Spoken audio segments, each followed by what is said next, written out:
തിരുവചന സന്ദേശങ്ങൾ ശ്രവിക്കുന്നതിനായി ഭാഗ്യവചനധാര ഇന്ന് തന്നെ സബ്സ്ക്രൈബ് ചെയ്യുക. ദൈവം നിങ്ങളെ അനുഗ്രഹിക്കട്ടെ. ദൈവ തിരുനാമത്തിന് മഹത്വമുണ്ടായിരിക്കട്ടെ.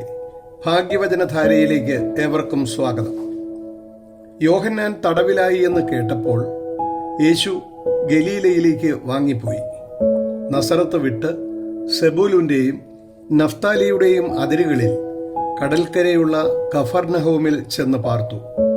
സെബൂലൂൻ ദേശവും നഫ്താലി ദേശവും കടൽക്കരയിലും യോർദാൻ അക്കരെയുള്ള നാടും ജാതികളുടെ ഗലീലയും. ഇങ്ങനെ ഇരുട്ടിലിരിക്കുന്ന ജനം വലിയൊരു വെളിച്ചം കണ്ടു. മരണത്തിന്റെ ദേശത്തിലും നിഴലിലും ഇരിക്കുന്നവർക്ക് പ്രകാശമുദിച്ചു എന്ന് വിശുദ്ധ മത്തായിയുടെ സുവിശേഷം 4-ാം അധ്യായം 12 മുതൽ 16 വരെയുള്ള വാക്യങ്ങളിൽ എഴുതിയിരിക്കുന്നത് യെശയ്യാ പ്രവാചകന്റെ പുസ്തകം 9-ാം അധ്യായത്തിലൂടെ അരുളി ചെയ്തത് നിവൃത്തിയായി. യേശുക്രിസ്തുവിന് മുൻപേ വഴിയൊരുക്കുവാൻ വന്ന സ്നാപക യോഹന്നാൻ യേശുവിന്റെ പരസ്യ ശുശ്രൂഷയുടെ ആരംഭം കുറിക്കുന്നതിനായി കാരാഗ്രഹത്തിലേക്ക് വഴിമാറിക്കൊടുക്കുന്നു.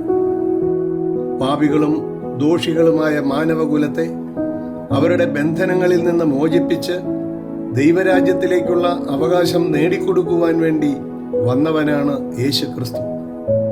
യേശുവിന്റെ പരസ്യ ശുശ്രൂഷ ആരംഭിക്കുന്നത് കഫർനഹൂം എന്ന സ്ഥലത്താണ്. പത്രോസ്ലീഹായുടെ ജന്മദേശമാണ് കഫർനഹൂം. സെബുലൂൻ എന്നത് യാക്കോബിന് ലേയയിലുണ്ടായ 6-ാമത്തെ പുത്രനാണ്.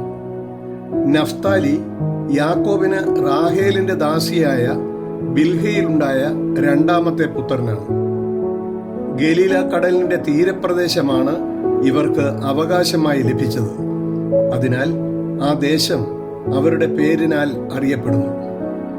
ഇവരുടെ മക്കൾ ശക്തരും ധീരന്മാരും ആയിരുന്നു. അവർ തങ്ങളുടെ ഇഷ്ടം പോലെ ദുർമാർഗികളായി ജീവിച്ചതിനാൽ ഇവർ ദൈവ തേജസ്സിൽ നിന്ന് അകന്നു പോയത് അറിഞ്ഞില്ല. കാലങ്ങൾ കഴിഞ്ഞപ്പോൾ പല രാജ്യക്കാരും ഇവരെ ആക്രമിച്ച് കീഴ്പ്പെടുത്തി മറ്റുള്ളവരുടെ അടിമകളായി മരണനിഴലിൽ കഴിയുന്നവരെ പോലെ ജീവിച്ചു. നിഴലുണ്ടാകുന്നത് പ്രകാശത്തെ തടയുന്നത് മൂലമാണ്. പ്രകാശം ദൈവത്തിന്റെ ദാനമാണ്. ദൈവത്തിന്റെ ഇഷ്ടത്തിന് വിരുദ്ധമായ പ്രവർത്തനങ്ങളെല്ലാം പ്രകാശത്തെ തടയുന്നവയാണ്. അറിവില്ലായ്മയുടെയും പാപഭംഗിലമായ ജീവിതത്തിന്റെയും അഹങ്കാരത്തിന്റെയും ഫലമായി ഉളവാകുന്ന ഇരുട്ടിലും നിഴലിലും ജീവിതം നയിക്കുന്നവരുടെ അടുക്കലേക്കാണ് യേശുക്രിസ്തുവാകുന്ന ദൈവികമായ അറിവിന്റെ പ്രകാശം കടന്നു വന്നത്. ആത്മീയ പ്രകാശം ഉദിച്ചപ്പോൾ ഇരുളും നിഴലും അപ്രത്യക്ഷമായി. ദൈവവചനത്തെയും ദൈവശക്തിയെയും കുറിച്ചുള്ള അറിവ് ലഭിച്ചപ്പോൾ മരണഭീതിയിലായിരുന്നവർക്ക് മോചനം ലഭിച്ചു. പ്രകാശം ലഭിച്ച ദൈവമക്കളെ യേശു ദൈവവേലയിലേക്ക് വിളിച്ചു. യേശുക്രിസ്തു തന്റെ പരസ്യ ശുശ്രൂഷ ആരംഭിക്കുമ്പോൾ ആദ്യമായി ലോക ജനതയോട് പറഞ്ഞത് സ്വർഗരാജ്യം സമീപിച്ചിരിക്കയാൽ മാനസാന്തരപ്പെടുവീൻ എന്നാണ്. വിശുദ്ധ മത്തായിയുടെ സുവിശേഷം 4:17. യേശുവിന്റെ വചനമനുസരിച്ച് മാനസാന്തരപ്പെട്ട് വിശുദ്ധ ജീവിതം നയിക്കുന്നവർക്ക് നിത്യജീവനിലേക്ക് പ്രവേശനം ലഭിക്കുന്നു.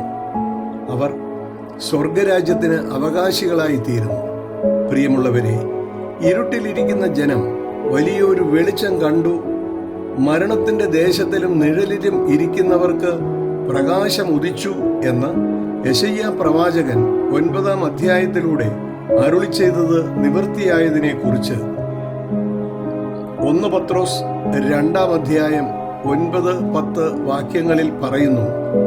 നിങ്ങളോ അന്ധകാരത്തിൽ നിന്ന് തന്റെ അത്ഭുത പ്രകാശത്തിലേക്ക് നിങ്ങളെ വിളിച്ചവന്റെ സൽഗുണങ്ങളെ ഘോഷിപ്പാൻ തക്കവണ്ണം തെരഞ്ഞെടുക്കപ്പെട്ട ഒരു ജാതിയും രാജകീയ പുരോഹിത വർഗവും വിശുദ്ധ വംശവും സ്വന്തം ജനവുമാകുന്നു.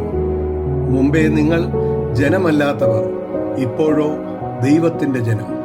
കരുണ ലഭിക്കാത്തവർ, ഇപ്പോഴോ കരുണ ലഭിച്ചവർ തന്നെ.